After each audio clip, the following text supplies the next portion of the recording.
രണ്ടാമത്തത് പഠനത്തിൽ നിന്ന് പിന്നോട്ട് പോകുന്ന, വിദ്യാഭ്യാസ രംഗത്ത് പഠിക്കണമെന്ന ആഗ്രഹമില്ലാത്ത, അമിത്സാറിലേക്ക് ഒരു സൂചന പറയണ്ടായി, ഇല്ലാത്ത വലിയൊരു തലമുറ ഇവിടെ നിലനിൽക്കുന്നുണ്ട്.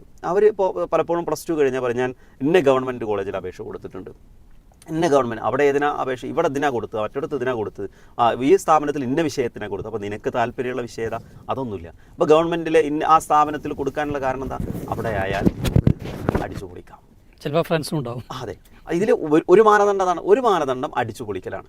ഇന്ന സ്ഥാപനത്തിൽ പോയാൽ നിയന്ത്രണങ്ങളില്ല, അവിടെ നമുക്ക് ആഘോഷമാക്കാം.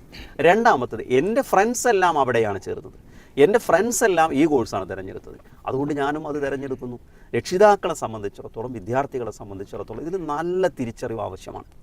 നമ്മുടെ പണം ലക്ഷങ്ങൾ ചിലവഴിച്ച് നമ്മുടെ കുട്ടിയെ പഠിക്കാൻ അനുവദിക്കുന്നുണ്ടെങ്കിൽ അവൻക്കിത് എടുത്താൽ പൊങ്ങുന്നതാണോ, അവൻ്റെ സ്കില്ല് ഇതാണോ, അവൻ്റെ ടേസ്റ്റ് ഇതാണോ എന്ന് മനസ്സിലാക്കി പരിശോധിച്ചതിന് അതിനൊക്കെ സംവിധാനങ്ങൾ ഇവിടെ ഉണ്ട്. നല്ല കൗൺസിലിംഗ് കൊടുക്കാൻ കഴിവുള്ള ധാരാളം എക്സ്പേർട്ടുകൾ ഇവിടെ ഉണ്ട്, വിവിധ സ്ഥാപനങ്ങൾ ഇവിടെ ഉണ്ട്, ഇങ്ങനെ ടെസ്റ്റ് നടത്തി കൊടുക്കുന്ന സംവിധാനങ്ങളുണ്ട്. അതൊക്കെ ഉപയോഗപ്പെടുത്തി, ഒരുപക്ഷെ അങ്ങനെയൊക്കെ ഉപയോഗപ്പെടുത്തി നമ്മളൊരു കുട്ടിയെ പഠിക്കാൻ അയക്കുകയാണെങ്കിൽ വളരെ കുറഞ്ഞ ചിലവിൽ അവൻ്റെ ജീവിതത്തിൽ ഏറ്റവും ഉപകാരപ്പെടുന്ന ഒരു വിദ്യാഭ്യാസം നേടിക്കൊടുക്കാൻ അവർക്ക് സാധിക്കും. അപ്പോൾ കൂട്ടുകാർ പോകുന്ന അനുസരിച്ച് പോവുക, അടിച്ചു പൊളിക്കാൻ വേണ്ടി പോവുക.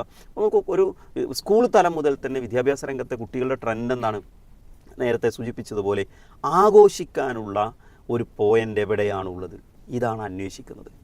അക്കാഡമികമായ സെമിനാറുകൾ, ചർച്ചകൾ, പിന്നെ ലൈബ്രറി ഉപയോഗിക്കുക, പിന്നെ വർക്ക്ഷോപ്പുകൾ സംഘടിപ്പിക്കുക, ഇങ്ങനത്തെ ഒന്നുമല്ല ഇപ്പോൾ വിദ്യാഭ്യാസ സ്ഥാപനങ്ങളിൽ നടക്കുന്നത്. ഓണം ആഘോഷിക്കണം, ക്രിസ്തുമസ് ആഘോഷിക്കണം, ന്യൂ ഇയർ ആഘോഷിക്കണം, അതുപോലെ തന്നെ കുട്ടികളുടെ ബർത്ത്ഡേകൾ ആഘോഷിക്കണം, അധ്യാപകരുടെ ബർത്ത്ഡേകൾ ആഘോഷിക്കണം, അവർക്ക് ഫ്രെയിം ചെയ്ത ഫോട്ടോസ് കൊടുക്കണം, അവർക്ക് സമ്മാനങ്ങൾ നൽകണം.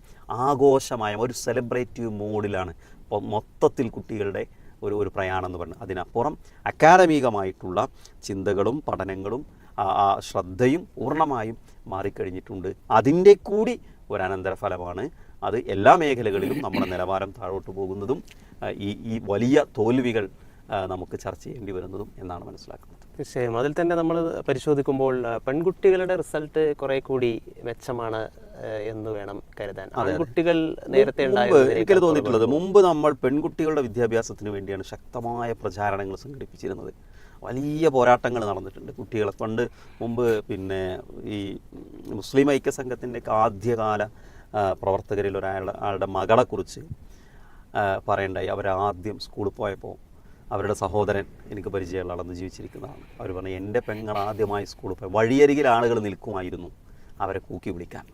അവർ പെൺകുട്ടിയുടെ പഠനം എന്നുള്ള വലിയ ക്രൈസിസ് ആയിരുന്നു. ഇന്നിപ്പോൾ മൊത്തത്തിലെടുക്കുമ്പോൾ പെൺകുട്ടികളാണ് മുന്നേറുന്നത്, ആൺകുട്ടികളാണ് കൂടുതലായും ഇത്തരം ഒരവസ്ഥയിലേക്ക് മാറുന്നത്. പഠനം എന്നതിൽ നിന്ന് ആൺകുട്ടികളുടെ വിദ്യാഭ്യാസത്തെ പ്രോത്സാഹിപ്പിക്കാൻ പ്രത്യേക പിന്നെ ബോധവൽക്കരണം ആവശ്യമായിട്ടുള്ളൊരു സമയമാണെന്ന് തോന്നിപ്പോകാറുണ്ട്. അപ്പോൾ നമുക്ക് പൊതുവിൽ നേരത്തെ റിസൾട്ടുകൾ വരുമ്പോൾ മെഡിക്കൽ എൻട്രൻസ്, മെഡിക്കൽ കോഴ്സുകൾ, ഇതിലൊക്കെ പെൺകുട്ടികളും, എഞ്ചിനീയറിംഗ് എൻട്രൻസ്, എഞ്ചിനീയറിംഗ് കോഴ്സുകളിലൊക്കെ ആൺകുട്ടികളുമാണ് മുമ്പ് റാങ്കുകൾ മുന്നിൽ വന്നിരുന്നത്. ഇപ്പോൾ എല്ലായിടത്തും പെൺകുട്ടികളാണ്. സ്കൂളുകൾ എടുത്താൽ, കോളേജുകൾ എടുത്താൽ റാങ്ക് ഹോൾഡേഴ്സും മുന്നിൽ നിൽക്കുന്ന കുട്ടികളൊക്കെ എടുത്തു നോക്കിയാൽ അവിടെ എല്ലാം പെൺകുട്ടികളെ നമുക്ക് കാണാൻ സാധിക്കുന്നു. ആൺകുട്ടികൾ പൂർണ്ണമായും ഈ ഒരു സോഷ്യൽ മീഡിയയുടെ അമിതമായ കടന്നുവരൽ, ലിബറലിസത്തിൻ്റെ ശക്തമായ സ്വാധീനം, അതൊക്കെ കാരണമായിരിക്കാം പൂർണ്ണമായും ഒരു അടിച്ചുപൊളിയുടെ ആഘോഷത്തിൻ്റെ മനസ്സിലേക്ക് പോവുകയും ആ അക്കാഡമിക് എന്ന ഒരു തരത്തിൽ നിന്ന് വളരെ പുറകോട്ട് പോവുകയും ചെയ്തിട്ടുള്ള ഒരു സാഹചര്യമാണ് നമുക്ക് കാണാം.